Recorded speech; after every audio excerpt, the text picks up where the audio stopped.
Hello everyone, welcome back to our YouTube channel Vision academy.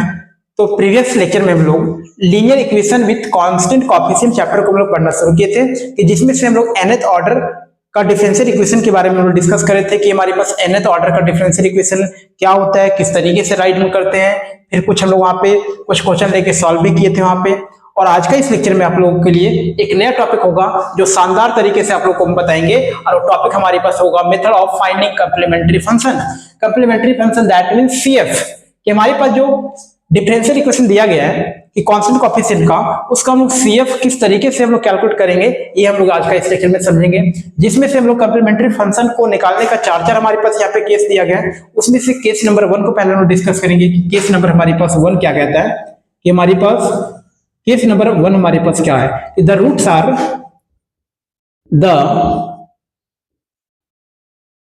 Roots are real and unequal.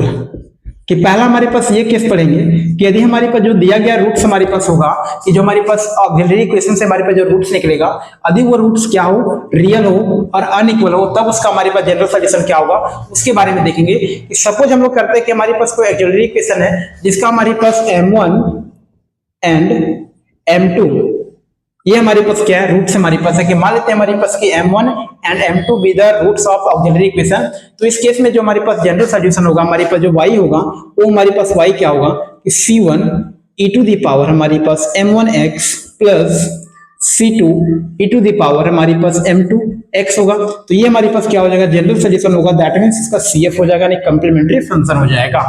यदि हमारे पास m1 m2 और m3 यदि तीन हमारे पास ऑक्सिलरी इक्वेशन के रूट होंगे और तीनों हमारे पास क्या होंगे, अनइक्वल होंगे, तब उस केस में हमारे पास जो जनरल सॉल्यूशन होगा y इक्वल टू हमारे पास c1 e to the power m1x plus c2 e to the power हमारे पास m2x plus c3 e to the power m3x।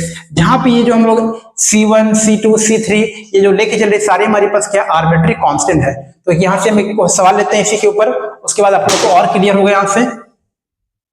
तो हमारे पास क्वेश्चन ये हमारे पास दिया गया है कि हमारे पास एक डिफरेंशियल इक्वेशन दिया गया है विद कांस्टेंट कोएफिशिएंट का। हमारे पास क्वेश्चन होगा कि d2y upon dx square plus 3 dy upon dx plus 2y is equal to 0।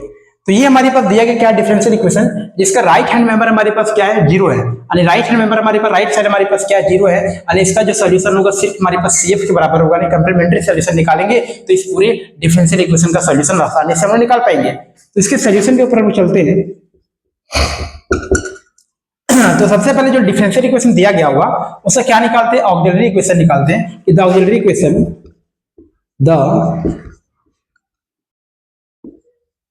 the auxiliary equation is कि हमारे पास इस डिफरेंशियल इक्वेशन का जो ऑक्सिलरी इक्वेशन होगा कि हम लोग इसी डिफरेंशियल इक्वेशन को एक और फॉर्मेट में लिख सकते हैं हम लोग यहाँ पे कि d वाला फॉर्मेट में कि d2 प्लस हमारे पास 3d प्लस हमारे पास 2y इज इक्वल टू हमारे पास क्या होता है, 0 होता है। इस फॉर्मेट में भी इस डिफरेंशियल इक्वेशन को हम लोग राइट कर सकते हैं।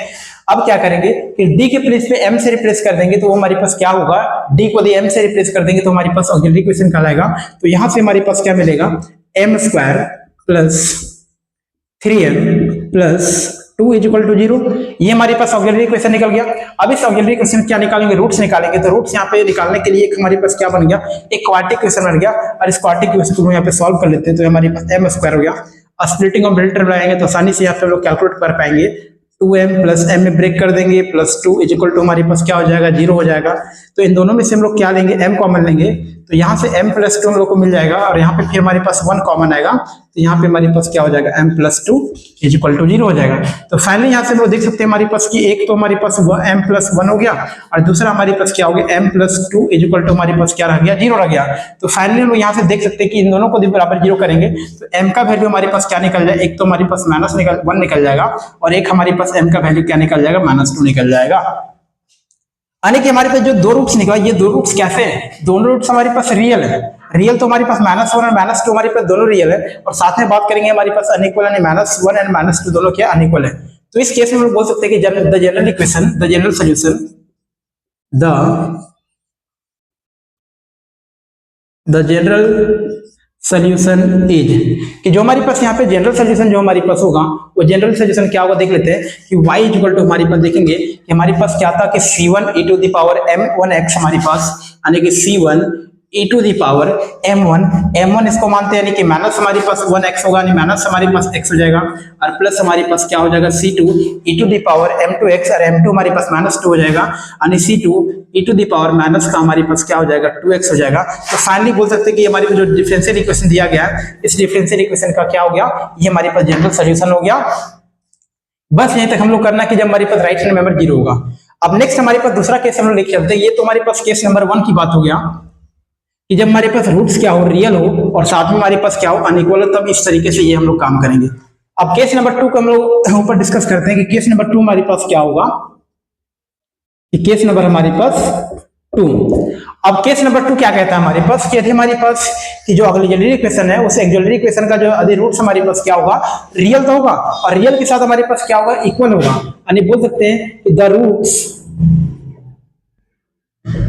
Roots are real and equal, कि हमारे पास रूट्स क्या होंगे, रियल होंगे, रियल के साथ हमारे पास क्या होंगे, इक्वल होंगे। तो मान के चलते late m1 is equal to m2, यानी मान के चलते हमारे पास m1 और m2 हमारे पास दो रूट है, दोनों रूट हमारे पास क्या है, इक्वल है उस इक्वेशन का। तो उस केस में हमारे पास का जनरल सॉल्यूशन क्या होगा, उस केस में हमारे पास जो जनरल सॉल्यूशन होगा y इज इक्वल टू हमारे पास होगा कि y is equal to c1 plus c2x into e to the power हमारे पास क्या हो जाएगा m1x हो जाएगा। तो ये हमारे पास क्या रह जाएगा, जनरल सॉल्यूशन रह जाएगा। अब मान लेते हैं हमारे पास 3 रूट्स मिला, कि मान लेते हैं हमारे पास m1 इज इक्वल टू हमारे पास m2 इज इक्वल टू हमारे पास क्या मिल रहा है, m3 मिल रहा है, कि हमारे पास तीनों रूट्स हमारे पास क्या मिल रहे हैं, इक्वल मिल रहे हैं। तब उस केस में हमारे पास जो जनरल सॉल्यूशन निकलेगा हमारे पास, तो y इज इक्वल टू हमारे पास क्या निकल जाएगा, कि हमारे पास c1 plus c2x plus c3 हमारे पास x square into e to the power हमारे पास क्या हो जाएगा, m1x हो जाएगा। तो ये हमारे पास क्या होगा, जनरल सॉल्यूशन होगा।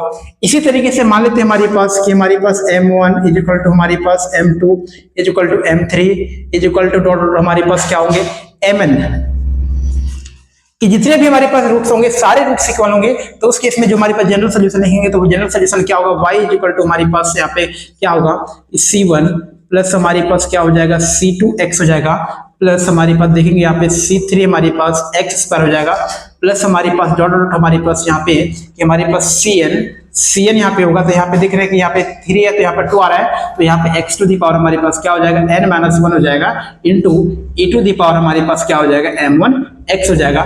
तब इस तरीके से क्या करेंगे कि जब हमारे पास दिया गया रूट्स हमारे पास क्या हो, रियल हो, और रियल के साथ हमारे पास क्या होना चाहिए, इक्वल होना चाहिए। तब इस केस में क्या करेंगे, जो हमारे पास जनरल सॉल्यूशन का हमारे पास ये जो आंसर हो जाएगा, ये 2 होगा तो ये, 3 होगा तो ये जनरल के लिए हमारे पास ये रखेंगे हम लोग। अब यहाँ से इसके ऊपर एक हम लोग क्वेश्चन भी डिस्कस कर लेते हैं कि जिससे हमारे पास और ये जो हमारे पास ये केस नंबर 2 क्लैरिफाई होगा। तो केस नंबर 2 के लिए हम लोग एक क्वेश्चन लेते हैं। यहाँ पे एक क्वेश्चन हमारे पास है कि d2y solve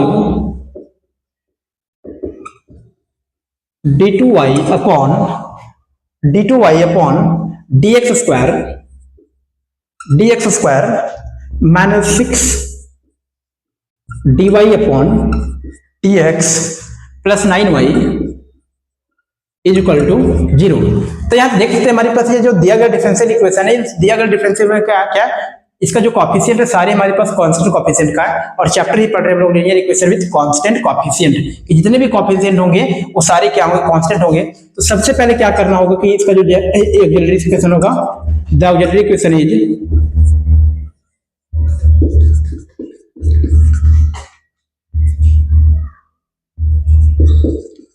the auxiliary equation is, कि ऑक्सिलरी इक्वेशन यहां से निकलेगा हमारे पास क्या निकल जाएगा, m स्क्वायर माइनस का हमारे पास 6m plus 9 is equal to 0। अब ये ऑक्सिलरी इक्वेशन को सॉल्व करेंगे, फिर इसका रूट्स निकालेंगे, यानी m का वैल्यू निकालेंगे। तो यहाँ देख सकते हैं m square minus 6m plus 9, और ये फाइनली हम देख सकते हैं m माइनस ये 3 का पूरा हमारे पास क्या, ये होल स्क्वायर ही तो है। तो यहाँ से m का वैल्यू 2 निकलेगा, m का वैल्यू हमारे पास 2 निकलेगा हमारे पास, और दोनों हमारे पास क्या निकलेगा, तो 3 के बराबर निकलेगा, नहीं दोनों हमारे पास 3 और 3 ही निकलेगा हमारे पास। यहाँ पे देख सकते हैं कि हमारे पास m का वैल्यू दोनों यानी m1 और m2 यानी दो हमारे पास रूट निकला, वो दोनों कैसे हैं, रियल है और रियल के साथ हमारे पास इक्वल है। तो इस केस में हमारे बोल सकते हैं द जनरल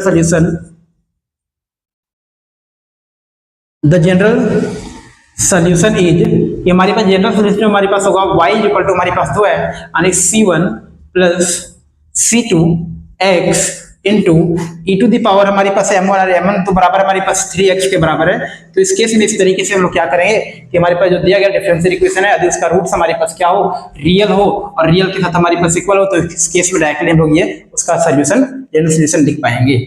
अब तीसरे केस के ऊपर बात करते हैं। केस नंबर हमारे पास जो 3 होता है वो 3 क्या हमारे पास है, अभी तक जो रूट्स हमारे पास था वो रूट्स हमारे पास कैसे थे, रियल थे। अब बात करेंगे रूट्स यदि हमारे पास क्या होगा, कॉम्प्लेक्स कॉन्जुगेट होगा। कॉम्प्लेक्स कॉन्जुगेट होगा नहीं, केस नंबर हमारे पास 3 होगा।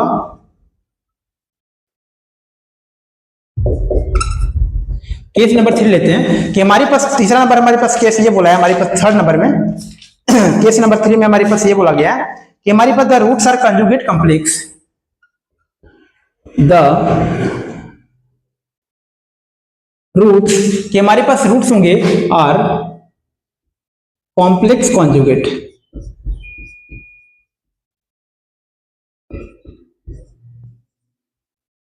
कि हमारे पास कॉम्प्लेक्स कॉन्जुगेट होंगे एंड नॉट रिपीटेड। क्या बोला गया, एंड नॉट रिपीटेड, कि साथ में रिपीटेड भी नहीं होंगे, एंड नॉट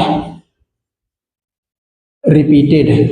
ये केस नंबर 3 कि सबसे पहले हमारे पास जो रूट्स होना चाहिए वो कैसे होना चाहिए, कॉम्प्लेक्स कॉन्जुगेट होना चाहिए। यानी एक हमारे पास अल्फा प्लस आई बीटा है तो दूसरा हमारे पास अल्फा माइनस आई बीटा के फॉर्म में होना चाहिए, उसी को बोलेंगे कॉम्प्लेक्स कॉन्जुगेट। ये हमारे पास एक रूट हमारे मान लेते हैं कि अल्फा प्लस हमारे पास आई बीटा है तो दूसरा हमारे पास अल्फा माइनस आई बीटा भी मिलना चाहिए। तो ये क्या होता है, कॉम्प्लेक्स कॉन्जुगेट होता है। और कॉम्प्लेक्स कॉन्जुगेट होने के साथ जो रूट्स होंगे वो रिपीटेड भी नहीं होने चाहिए। तो उस केस में हम लोग यहाँ पे उसका कॉम्प्लीमेंट्री फंक्शन किस तरीके से निकालेंगे वो हम लोग देखेंगे।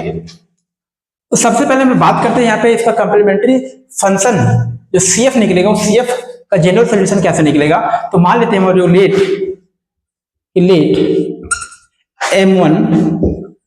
m1 इज इक्वल टू कि हमारे पास m1 हमारे पास क्या है, alpha plus i beta, alpha plus i beta ये पहला रूट है, and m2 is equal to alpha minus i beta. ये मान के चल रही है हमारे पास ये कि m1 हमारे पास अल्फा प्लस आई बीटा एक रूट हमारे पास है और m2 हमारे पास अल्फा माइनस आई बीटा है, जहां पे देख सकते हैं m1 एंड m2 जो हमारे पास ये कॉम्प्लेक्स कॉन्जुगेट है और दोनों एक दूसरे के कंजुगेट हमारे पास आ रहे हैं, एक प्लस में तो दूसरा माइनस में। तब यहाँ पे हमारे पास जो जनरल सॉल्यूशन निकलेगा, हमारे पास पढ़े थे कि y बराबर हमारे पास क्या होता है कि जब 2 होगा तो 2 के केस में यदि हमारे पास डिफरेंट होता है तो डिफरेंट होता है हमारे पास क्या होता है कि c1 e to the power हमारे पास m1x plus c2 e to the power हमारे पास क्या होता है m2x होता है। अब इसी में से क्या करेंगे हम लोग यहाँ पे m1 और m2 का वैल्यू यहाँ पे पुट करेंगे। तो जब वैल्यू पुट करेंगे तो यहाँ देखते हैं हमारे पास वैल्यू पुट करने के बाद हमारे पास क्या आता है कि ये हमारे पास c1 रह गया, e to the power m1 का value alpha plus i beta हमारे पास हो गया और ये मल्टीप्लाई में क्या हमारे पास हो जाएगा x हो जाएगा, और प्लस हमारे पास c2 e to the power m2 का वैल्यू हमारे पास अल्फा माइनस हमारे पास क्या हो जाएगा आई बीटा हो जाएगा, और यहाँ पे क्या हो जाएगा x हो जाएगा। अब थोड़ा सा सॉल्व करते हैं कि हमारे पास ये तो हमारे पास c1 रह गया। अब c1 के बाद हमारे पास ये देखते हैं e to the power alpha x एक हमारे पास हो जाएगा, e to the power alpha x into e to the power i beta x ये बन जाएगा, एंड प्लस हमारे पास यहाँ पे देख सकते हैं हमारे पास ये c2 हो जाएगा एंड c2, और यहाँ पे देख सकते हैं यहाँ पे थोड़ा सा मिस्टेक हुआ, यहाँ पे c2 e to the power alpha minus i beta x होगा, तो e टू द पावर हमारे पास क्या हो जाएगा अल्फा x हो जाएगा into e to the power minus i beta x हो जाएगा, इसके बराबर यहाँ पे रह जाएगा हमारा। अब यहाँ से देख सकते हैं हमारे पास कि यहाँ पे e to the power alpha x, यहाँ पे भी e to the power alpha x, तो e to the power alpha x को कॉमन लेंगे तो यहाँ पे क्या मिलेगा c1 प्लस हमारे पास c2 एंड इनटू में e टू द पावर हमारे पास क्या हो जाएगा अल्फा x ये बन जाएगा। अब यहाँ पे देखें e to the power i beta x और e to the power minus i beta x है हमारे पास, यहाँ पे दिख रहा है। यहाँ पे हमारे पास c1, यहाँ पे हमारे पास क्या मिल रहा है c2 मिल रहा है, तो फाइनली यहाँ से देख सकते हैं हमारे पास कि प्लस हमारे पास क्या हो जाएगा c1 माइनस हमारे पास माइनस में कर देंगे हम लोग, c1 माइनस क्या हो जाएगा, सॉरी हाँ c1 माइनस c2 हमारे पास होगा, e to the power minus क्या होगा आई बीटा x ये हमारे पास रह जाएगा। सॉरी यहाँ तक ठीक है हमारे पास, यहाँ तक कोई दिक्कत नहीं है, ठीक है। अब नेक्स्ट आगे हम लोग इसी को जरा सा और हम लोग यहाँ पे जरा सॉल्व करते देखते हैं हम लोग यहाँ पे क्या आने वाला है। सॉरी यहाँ पे हम लोग नहीं, पहले इसका हम लोग वैल्यू पुट करते हैं, उसके बाद यहाँ पे इसका आंसर निकलेगा। थोड़ा सा एक पीछे स्टेप चले जाते हैं, यहाँ पे देखते हैं कि हमारे पास ये तो हमारे पास क्या रह गया, ये C1 हमारे पास रह गया C1, और ये हमारे पास क्या हो गया C2 हो गया, प्लस हमारे पास यहाँ पे ले लेते हैं C2 ले लेते हैं, e टू द पावर हमारे पास क्या हो जाएगा अल्फा x हो जाएगा।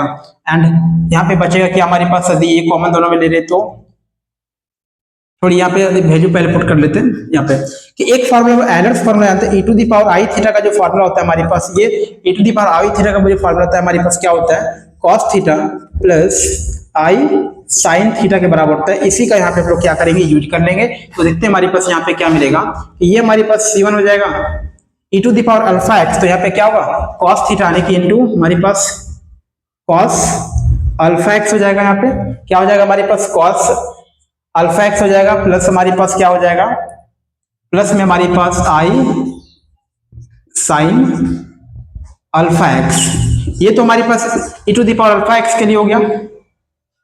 लेकिन इससे पहले हम लोग यदि सॉल्व कर लेते तो और आसान हमारे पास होगा कि यहाँ पे देखते हैं हम लोग, यहाँ पे जरा पीछे कर लेते हैं हम लोग, यहाँ पे e to the power alpha x को हम लोग कॉमन ही ले लेते दोनों में, कि यहाँ पे दोनों में तो कॉमन है ही, e to the power alpha x को कॉमन लेंगे तो यहाँ पे हमारे पास क्या बन जाएगा C1 into e to the power i beta x, and plus में हमारे पास हो जाएगा कि यहाँ पे e to the power x common लिए तो यहाँ पे C2 e to the power minus i beta x ये बन जाएगा। अब यहाँ पे उसका वैल्यू पुट करेंगे, e to the power alpha x का हमारे पास वैल्यू यहाँ पे e to the power alpha x को e to the power alpha x रखेंगे, e to the power alpha x हो जाएगा इनटू ये हमारे पास C1 हो जाएगा, e to the power i beta x को यहाँ से इस फॉर्मूला से पुट करते हैं तो हमारे पास क्या हो जाएगा cos बीटा x हो जाएगा, cos बीटा x प्लस आई साइन बीटा x हमारे पास हो जाएगा, ये वाला हो जाएगा, एंड प्लस हमारे पास क्या हो जाएगा C2 हो जाएगा, and e to the power minus i beta x का हमारे पास जो हो जाएगा ये हमारे पास क्या हो जाएगा नेगेटिव हो जाएगा, यानी कि हमारे पास यहाँ से cos बीटा x माइनस आई साइन बीटा x, यहाँ से ये मिलेगा हम लोगों को। अब यहाँ से हम लोग देख सकते हैं यहाँ पे हमारे पास क्या मिलेगा e टू द पावर हमारे पास क्या मिल जाएगा अल्फा x मिल जाएगा। अब यहाँ से देखेंगे C1 cos बीटा x और यहाँ पे C2 cos बीटा x, तो C1 और C2 मतलब यहाँ पे देख सकते हैं कि cos बीटा x कॉमन आएगा, तो यहाँ से C1 प्लस हमारे पास क्या मिलेगा C2 मिलेगा, और यहाँ से क्या मिलेगा cos बीटा x मिलेगा, और यहाँ से देख सकते हैं हमारे पास C1 इंटू आई साइन बीटा x, और यहाँ पे हमारे पास C2 इंटू माइनस का आई साइन बीटा x, तो यहाँ पे साइन बीटा x भी कॉमन लेते हैं तो यहाँ पे प्लस में हमारे पास क्या मिलेगा C1 माइनस हमारे पास C2, एंड यहाँ पे साइन हो जाएगा हमारे पास आई बीटा x हो जाएगा, साइन हमारे पास आई बीटा x के बराबर हो जाएगा हमारे पास cos थीटा प्लस आई साइन थीटा के बराबर ही था हमारे पास। तो आई यहाँ पे ले लेते हैं हम लोग, यहाँ पे आई को यहाँ लेते हैं C1 माइनस C2, आई को कॉमन ले लिए हम लोग इन दोनों में से, तो साइन क्या हो गया बीटा x हो गया, तो ये हमारे पास क्या रह जाएगा रिजल्ट हो जाएगा।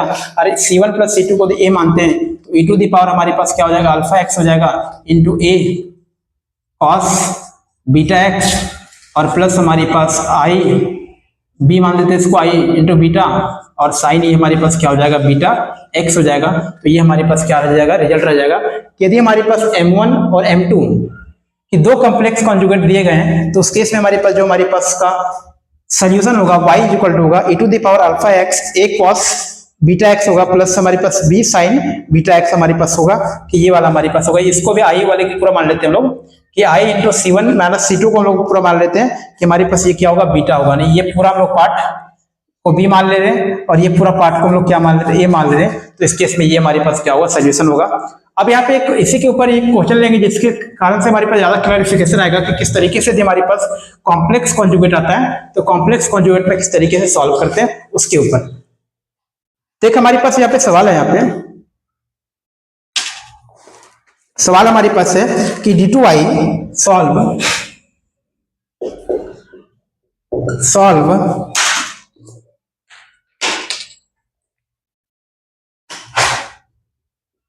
d2i upon dx square plus 4y is equal to हमारे पास क्या दिया गया 0 दिया गया। तो सबसे पहले इसका सॉल्यूशन में हम लोग चलते हैं, सॉल्यूशन के ऊपर हम लोग सबसे पहले इसका क्या लिखेंगे, ऑक्सिलरी इक्वेशन लिखेंगे तो यहाँ पे हमारे पास क्या हो जाएगा, एम स्क्वायर हमारे पास प्लस 4 इज इक्वल टू 0 हो जाएगा। तो यहाँ से देख सकते हैं हमारे पास कि हमारे पास एम स्क्वायर का जो वैल्यू आएगा हमारे पास क्या आ जाएगा, -4 के बराबर आ जाएगा। अरे एम का वैल्यू हमारे पास कितना आ जाएगा, प्लस और minus square root -4 that means यहाँ पे एम का वैल्यू हमारे पास कितना हो जाएगा, प्लस माइनस हमारे पास क्या हो जाएगा, 2 आयोटा के बराबर हो जाएगा। अरे यहाँ पे प्लस माइनस 2 आयोटा के बराबर हो जाएगा। और जहां पे अभी हम लोग देख रहे हैं कि y बराबर हमारे पास क्या था, कि हमारे पास y बराबर हमारे पास जो हमारे पास फॉर्मूला था हमारे पास क्या था, e टू द पावर हमारे पास क्या था, e to the power alpha x हमारे पास था इनटू C1 सॉरी a हमारे पास cos हमारे पास बीटा x प्लस हमारे पास b sin बीटा x, ये हमारे पास था। यदि हमारे पास m1 और m2 हमारे पास क्या है कि दो कॉम्प्लेक्स कॉन्जुगेट होंगे तो यहां से हम लोग देख सकते हैं हमारे पास यहाँ से y क्या आएगा हमारे पास, कि जहां पे हमारे पास अल्फा ये हमारे पास है, कि अल्फा हमारे पास ये हमारे पास जो था वो हमारे पास ये उस कॉम्प्लेक्स रूट का हमारे पास रियल पार्ट था। और वही हम लोग बात करेंगे बीटा का हमारे पास, तो बीटा हमारे पास क्या था, इमेजिनरी पार्ट था। क्या था हमारे पास, इमेजिनरी पार्ट को हम लोग बीटा यहाँ पे बोल रहे थे हम लोग। तो यहाँ से डायरेक्टली हम लोग कंपेरिजन करके y बराबर देखें e to the power alpha x, तो अल्फा हमारे पास यहाँ पे कुछ नहीं, 0 हमारे पास है, तो क्या बोलेंगे e to the power 0x into में हमारे पास क्या हो जाएगा a into cos beta x, यानी कि कॉस हमारे पास क्या हो जाएगा, बीटा एक्स हमारे पास हो जाएगा। तो बीटा का वैल्यू हम लोग देख सकते हैं यहाँ पे हमारे पास क्या हमारे पास लिए हुए कि ये बीटा हमारे पास क्या है 2 के बराबर, यानी कि हमारे पास यहाँ पे क्या हो जाएगा 2x हो जाएगा, एंड प्लस हमारे पास क्या हो जाएगा b साइन 2x के बराबर हो जाएगा। तो ये हमारे पास क्या रह जाएगा, रिजल्ट रह जाएगा। तो finally e to the power 0x का वैल्यू क्या होगा, 1 होगा। तो a हमारे पास cos 2x plus b sin 2x, ये हमारे पास क्या रह जाएगा, फाइनल सोल्यूशन रह जाएगा। तो इस तरीके से हमारे पास यदि दिया गया हमारे पास रूट्स क्या हो, कॉम्प्लेक्स कॉन्जुगेट और हमारे पास रिपीटेड जब नहीं होंगे तो उस केस में क्या होगा आंसर, कि y equal to e to the power alpha x into a cos beta x plus b sin beta x। तो ये हमारे पास क्या हो जाएगा, उसका रिजल्ट हो जाएगा, उसका सोल्यूशन हो जाएगा। अब एक लास्ट हमारे पास टॉपिक बचेगा कि जब हमारे पास रूट्स हमारे पास क्या होंगे, कॉम्प्लेक्स कॉन्जुगेट होंगे, बट कॉम्प्लेक्स कॉन्जुगेट के साथ साथ हमारे पास वो रिपीटेड भी आ जाए, क्या हो जाए, रिपीटेड भी आ जाए। कॉम्प्लेक्स कॉन्जुगेट एंड रिपीटेड, ये वाला भी थोड़ा सा हम लोग यहाँ पे डिस्कस कर लेते हैं कि रिपीटेड हो जाए।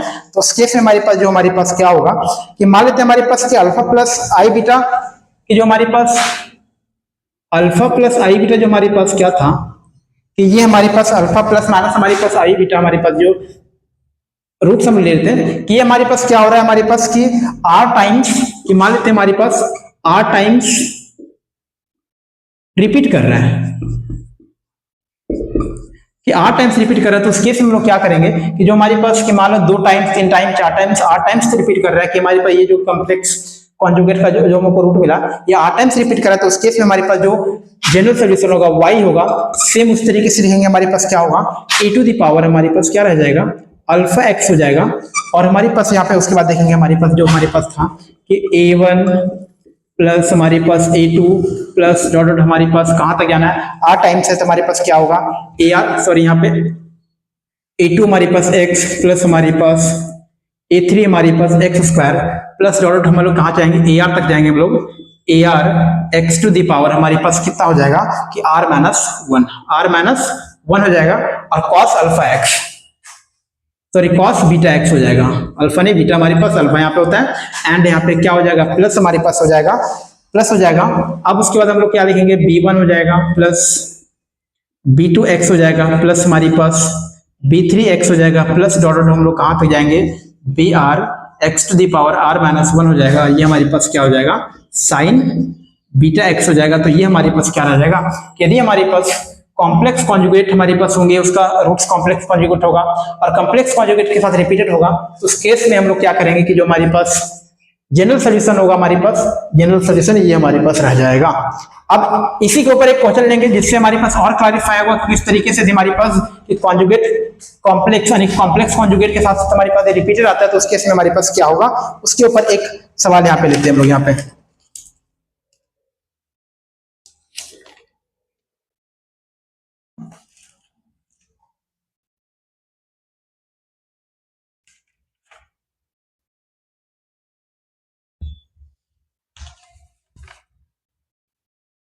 कि हमारे पास एक सवाल हमारे पास है सॉल्व, और बहुत ही बेहतरीन सवाल रहेगा ये वाला कि सॉल्व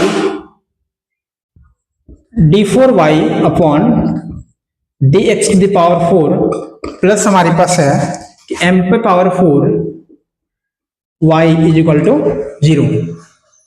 तो ये दिया गया डिफरेंशियल इक्वेशन है हमारे पास। इस डिफरेंशियल इक्वेशन का हम लोग क्या निकालेंगे, कंप्लीमेंट्री सॉल्यूशन निकालेंगे। कंप्लीमेंट्री सॉल्यूशन ही हमारे पास क्या हो जाएगा, उसका फाइनल सॉल्यूशन हो जाएगा। तो इसके सॉल्यूशन के ऊपर चलते हैं।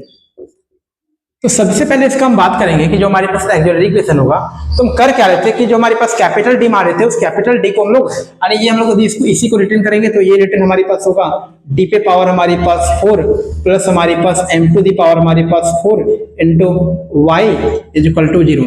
इस तरीके से भी राइट डाउन कर सकते थे इसको। अब देख सकते हैं हम लोग कि क्या बोले कि ऑक्सिलरी इक्वेशन लिखने के लिए कि d को m से रिप्लेस करना है, लेकिन हम लोग यहाँ पे ध्यान देंगे यहाँ पे ऑलरेडी हमारे पास एक m कांस्टेंट दिया गया है, तो हम लोग d को m से रिप्लेस नहीं करेंगे, यानी दोनों हमारे पास एक ही तरह से लगने लगेगा। तो डायरेक्टली हम लोग यहाँ पे जो ऑक्सिलरी इक्वेशन होगा, ऑक्सिलरी इक्वेशन इज हमारे पास ऑक्सिलरी इक्वेशन यही रखते हैं हम लोग। यहाँ पे क्या रखेंगे कि d के पावर 4 प्लस हमारे पास m टू दी पावर हमारे पास 4 बराबर क्या रह जाएगा, 0 रह जाएगा। अब इसी d to the power 4 plus m to the power 4 equal to 0 को सॉल्व करेंगे। यहाँ से देखेंगे कि d का क्या क्या हमारे पास 4 वैल्यू होगा, उसके ऊपर देखेंगे। तो यहां से देख सकते हैं हमारे पास कि ये d to the power 4 plus m to the power 4 बराबर 0 है। इसको हम लोग क्या लिख सकते हैं, तो सबसे पहले एक ये तो t square plus i m square, एक तो ये लिख सकते हैं, और दूसरा हमारे पास d square minus i m square बराबर क्या हो जाएगा, 0 हो जाएगा। इन दोनों को मल्टीप्लाई करेंगे तो यहाँ पे पहुंच जाएंगे एक a प्लस बी और एक a माइनस बी, यानी a प्लस बी और a minus b, a square minus b square, यानी d टू दी पावर 4 हो जाएगा। और i स्क्वायर का वैल्यू नेगेटिव होता है, तो नेगेटिव और नेगेटिव क्या कर देगा, पॉजिटिव कर देगा। तो फाइनली हमको ये मिल जाएगा। इसको ये ब्रेक करके यहाँ पे इस तरीके से लिखनी है। अब यहाँ पे देख सकते हैं या फिर ये 0 होगा या फिर ये 0 होगा, दोनों में से कोई हमारे पास क्या होगा, एक 0 होगा। तो सबसे पहले हम लोग ये वाला कि मान के चलते हमारे पास कि D square plus I am square बराबर 0 मान के चलते हैं कि मान लेते ये वाला 0 होगा। तो उस केस में हमारे पास डी का कौन कौन सा दो वैल्यू होगा, तो डी बराबर यहाँ से देख सकते हैं हमारे पास डी स्क्वायर बराबर क्या हो जाएगा हमारे पास कि माइनस का आई एम स्क्वायर ये रह जाएगा। तो यहाँ पे डी स्क्वायर बराबर माइनस आई एम स्क्वायर रह जाएगा। तो यहाँ से थोड़ा सा हम लोग और यहाँ पे सिंप्लीफाई करके देखेंगे कि ये जो माइनस आई है इंटू एम स्क्वायर है, उसको एक और तरीके से लिख सकते हैं कि हमारे पास 1 minus iota into m square upon हमारे पास क्या हो जाएगा, 2 हो जाएगा। कि 1 माइनस आयोटा का स्क्वायर, सॉरी स्क्वायर यहाँ पे 1 माइनस आयोटा का हमारे पास स्क्वायर इंटू एम स्क्वायर हो जाएगा। जब इसको आप ब्रेक कीजिएगा तो हमारे पास क्या मिलेगा आपको कि यहाँ पे माइनस का 2i मिलेगा। 2 माइनस का 2i को 2 से डिवाइड देंगे तो माइनस का 1 यहाँ पे मिल जाएगा। ये तो हमारे पास रह गया बात डी स्क्वायर का। तो यहाँ से हमारे पास जो डी का वैल्यू निकलेगा हमारे पास कि डी का क्या क्या दो मान निकलेगा, तो डी का हमारे पास जो वैल्यू निकलेगा हमारे पास यहाँ पे एक तो हमारे पास प्लस माइनस हमारे पास 1 minus iota into m upon में हमारे पास क्या रह जाएगा, √2 रह जाएगा। एक ये रह जाएगा हमारे पास क्या रह जाएगा कि plus minus i minus 1 minus i √2m is equal to यहाँ पे देख सकते हैं एक हमारे पास प्लस में एक हमारे पास माइनस में हो गया। तो यहाँ से देख सकते हैं हमारे पास ये हमारे पास जो होगा ये क्या रह जाएगा, ये प्लस माइनस हमारे पास यहाँ से रह जाएगा कि ये m मल्टीप्लाई होगा तो हमारे पास क्या हो जाएगा m बाई √2 हो जाएगा। क्या होगा, m बाई √2 होगा और माइनस में हमारे पास आई रह जाएगा कि माइनस m बाई √2 आई रह जाएगा।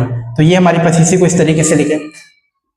अब दूसरा वाला का बात करते हैं। दूसरा हमारे पास यहाँ पे कि ये वाला दी 0 क्या होगा कि D square minus I am square बराबर 0 लिखते हैं। तो यहाँ पे थोड़ा सा इसको हम लोग सही तरीके से देखेंगे तो यहाँ पे क्या होगा डी स्क्वायर बराबर हमारे पास कि हमारे पास आई इंटू एम स्क्वायर हो जाएगा।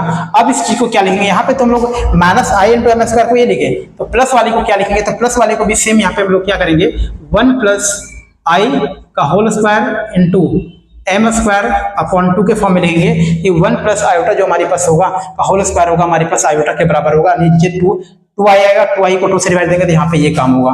तो यहाँ से डी स्क्वायर का वैल्यू निकला। तो यहाँ से जो डी का वैल्यू निकलेगा क्या क्या निकलेगा, प्लस माइनस ये स्क्वायर तक यानी 1 प्लस आयोटा हमारे पास हो जाएगा इंटू हमारे पास m अपॉन हमारे पास क्या रह जाएगा √2 रह जाएगा। तो फाइनली यहाँ से हमारे पास d का दो वैल्यू यहाँ पे भी निकल जाएगा। तो d का जो दो वैल्यू निकलेगा यहाँ से क्या निकलेगा कि प्लस माइनस हमारे पास क्या हो जाएगा m बाई √2 प्लस हमारे पास m बाई √2 इंटू आई, ये रह जाएगा हमारे पास। यानी कि 4 वैल्यू, डी का 4 वैल्यू होगा और चारों वैल्यू को यहाँ पे हम लोग लिखते हैं यहाँ पे कि डी का हमारे पास कौन कौन सा 4 वैल्यू होगा। तो डी बराबर हमारे पास होगा, पहला तो हमारे पास होगा प्लस माइनस हमारे पास 1 प्लस, ये तो हम लोग यहाँ पे फाइनली ये तो लिख ही लिए। तो 4 वैल्यू हमारे पास हो चुका है, तो 4 वैल्यू में हमारे पास चारों को एक एक करके लिखते हैं कि जो हमारे पास डी का वैल्यू होगा कि पहला यहाँ से लिखते हैं हम लोग यहाँ पे कि यहाँ पे हमारे पास क्या होगा, एक प्लस में होगा माइनस में होगा। पहले वाले प्लस को लिखते हैं कि 1 m बाई √2, यहाँ पे m by √2 minus m by √2i, एक ये हो गया। दूसरा इसी को नेगेटिव में लेंगे तो माइनस हमारे पास m बाई √2 और ये नेगेटिव और नेगेटिव क्या कर देगा, पॉजिटिव कर देगा, प्लस हमारे पास m बाई √2i हो गया। ये दो वहां से हो गया, दो यहां से लिखते हैं हम लोग। तो यहां से दो लिखेंगे तो हमारे पास क्या होगा, पहले वो प्लस वाले में लिखते हैं कि m बाई √2 हमारे पास कि प्लस हमारे पास m बाई √2i, ये तीसरा हो गया। और एक हमारे पास और रूट रह जाएगा, हमारे पास नेगेटिव में रह जाएगा। तो नेगेटिव वाले में क्या हो जाएगा कि माइनस m बाई √2 और ये भी माइनस में m बाई √2i हो जाएगा।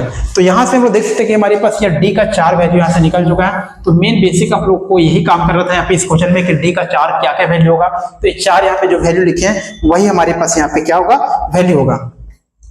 अब यहाँ से देख सकते हैं कि m by √2 plus minus m by √2, ये वाला और ये वाला, और दोनों को हम लोग कंबाइन करेंगे तो हमारे पास क्या मिलेगा, m by √2 plus minus m by √2i, एक तो ये मिल जाएगा हमारे पास, दोनों को कंबाइन करेंगे तो। और इस तरीके से यहाँ पे देखेंगे तो वो दोनों को कंबाइन करेंगे तो हमारे पास क्या मिलेगा कि माइनस का हमारे पास m बाई √2 हमारे पास हो जाएगा, माइनस का m बाई √2 और प्लस हमारे पास माइनस m बाई √2i।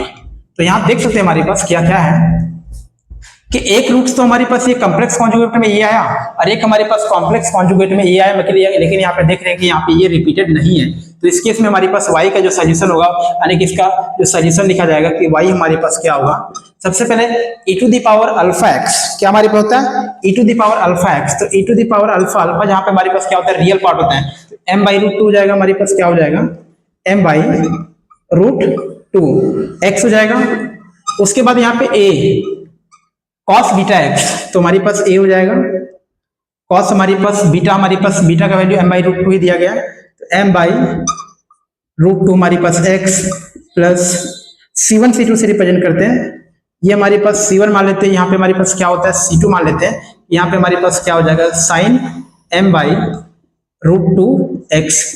ये तो हमारे पास इसके लिए हो गया, ये तो हमारे पास ये जो चीज हो गया हमारे पास इसके लिए हो गया।